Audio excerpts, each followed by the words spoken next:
छोटी सी बात कहने आया हूँ। देखो, मैंने इसके पहले भी कहा है, आप मेडिटेशन किया कीजिए।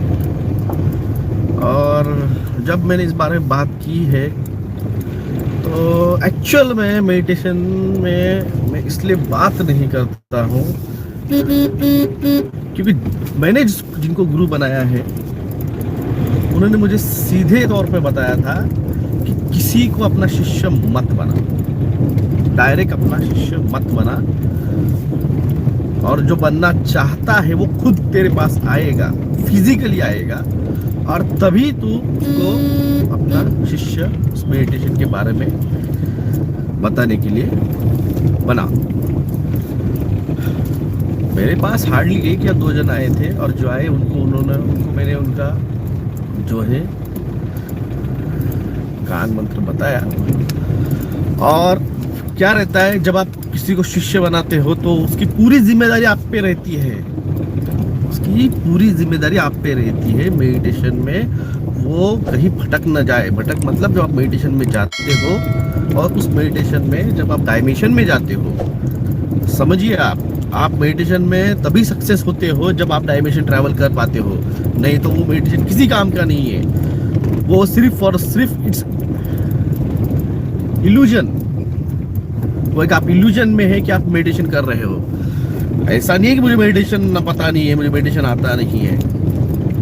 अगर आपको मेरी मेडिटेशन के नॉलेज में जानना है तो विभोर आनंद, एडवोकेट विभोर आनंद जो है, उनके चैनल पे जब मैंने सुशांत सिंह राजपूत मैटर में जो उसके ट्वीट और टेलीग्राम की पोस्ट के ऊपर जब मैंने एक्सप्लेनेशन दिया है, जाके कभी देखिए मेरे मेडिटेशन में क्या क्या दिखता है, क्या क्या होता है, किस तरह से वो चीज़ें दिखती है, उसका मीनिंग क्या होता है, वो लाइट्स जो दिखते हैं उसका मीनिंग क्या होता है, वहाँ तक मैंने एक्सप्लेन किया था। अगर आपको सच में अकल नाम की चीज़ है ना मैं इसलिए कह रहा हूँ क्योंकि यहाँ पे कई सारे हैं जिनको लगता है वो बहुत स्मार्ट है, मगर घंटा कोई अकल नहीं तुम लोगों को। जिस बंदे ने 2 साल पहले जाके विभोर आनंद के, एडवोकेट विभोर आनंद के चैनल पे मेडिटेशन में क्या होता है, क्या चीज़ दिखती है, कौन सा कलर दिखता है, कौन से डॉट दिखते हैं, कौन सा स्ट्रक्चर दिखता है, उसका मीनिंग क्या होता है, ये एक्सप्लेन किया था।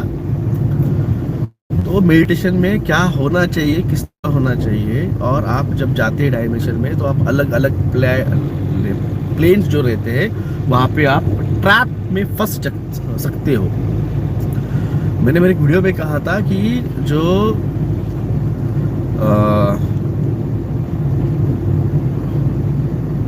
विवेकानंद जी के जो गुरु थे रामानंद तीर्थ, वो एक बार मेडिटेशन में गए और वो ये भूल गए कि हमें वापस आना है, और वो मेडिटेशन में वही रह गए। और उनके जो गुरु थे रामानंद तीर्थ के, उनको जाके उनको खींच के वापस लाना पड़ा। अगर वो नहीं आते थे 72 घंटे के अंदर तो उनकी आत्मा उनके बॉडी से डिटैच हो जाती थी, क्योंकि ये जो है वो आत्मा का और फिजिकल बॉडी का जो है डिटैचमेंट होके वो ट्रैवलिंग रहता है, एस्ट्रल प्लेन ट्रैवलिंग रहता है ये। तो ऐसा नहीं है कि मेरे को पता नहीं है। अनुराग शर्मा जी कहते थे कि ये आपका नहीं है इसलिए आप बात नहीं करते हो, इसलिए मेरे को, ऐसा नहीं है। मैंने उनको वो कहने दिया, मैंने सुन लिया, क्योंकि लोगों का मेडिटेशन में वो जो ट्रैवलिंग होगा और उसमें उनकी रिस्पॉन्सिबिलिटी मेरे ऊपर मेरे को नहीं लेनी थी, क्योंकि हाफ नॉलेज ऑलवेज डेंजर। आप उस एस्ट्रल प्लेन में जाएंगे और वहाँ से अगर वापस नहीं आएंगे तो ये जिम्मेदारी गुरु की रहती है। इसलिए मैंने 50 बार कहा है, बिना गुरु बनाए फिजिकल गुरु, आपका फिजिकल गुरु बनाए बिना आप मेडिटेशन में ना जाए। ये मैंने 50 बार कहा है। मुझे कई लोगों के फोन आते हैं कि सर मुझे ये होता है मेडिटेशन में, मुझे वो होता है मेडिटेशन में। बोलता हूँ इसके बारे में फ़ोन पे बात नहीं करता हूँ, इस पे मैं फ़ोन पे बात नहीं करता हूँ। अगर आपको सच में चीज़ें समझनी है, ये सीखनी है मेरे से, आइए यहाँ पे फिजिकली आइए, मिलिए, मैं आपको बताऊंगा, सिखाऊंगा।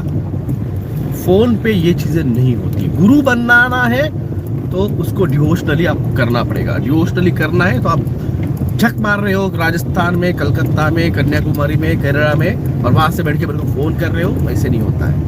आपको अगर सीखना है यहाँ पे आना पड़ेगा, गुरु बनाना है, समर्पण देना पड़ेगा आपको। बिना समर्पण के ये चीज नहीं होती है। वहां बैठे बैठे आप फोन पे बोलोगे हाँ मेरे को सीखना है और मेरे को जानना है, ऐसे नहीं होता है, ऐसे नहीं होता है।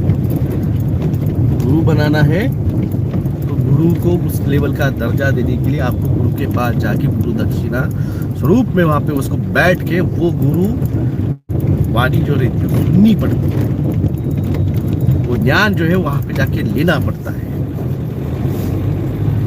और ये आत्मा का ज्ञान आपको अगर वो लगता है कि फोन पे बैठे बैठे आपको मिल जाएगा, ये गलत फहमी है, बहुत बड़ी गलत फहमी है।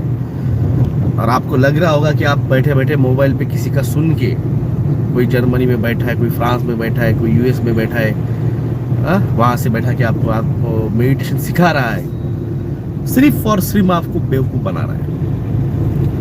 गुरु जब तक आप उसको फिजिकल में जाके वो गुरु आपको एज अ शिष्य एक्सेप्ट नहीं कर लेता है, और वो गुरुवाणी गुरु मंत्र आपको देता नहीं है,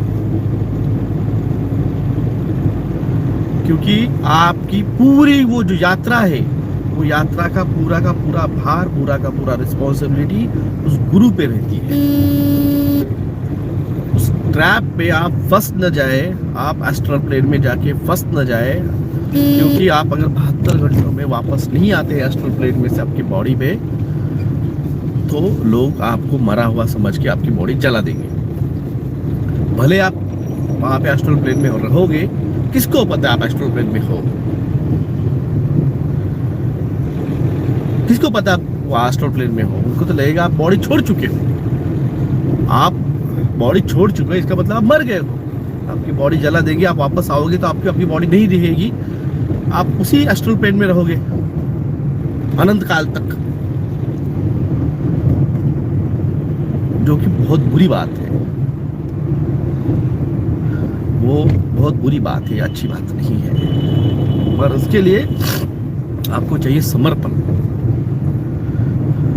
अगर आप वहां पे बैठ के कहेंगे कि नहीं, मेरे दिल में आप है और मैं एकलव्य बन को आपको मानता हूँ, वो आपकी बातें आपके पास ही रखिए, ऐसे नहीं होता है। गुरु शिष्य जो है परंपरा, खास करके मेडिटेशन में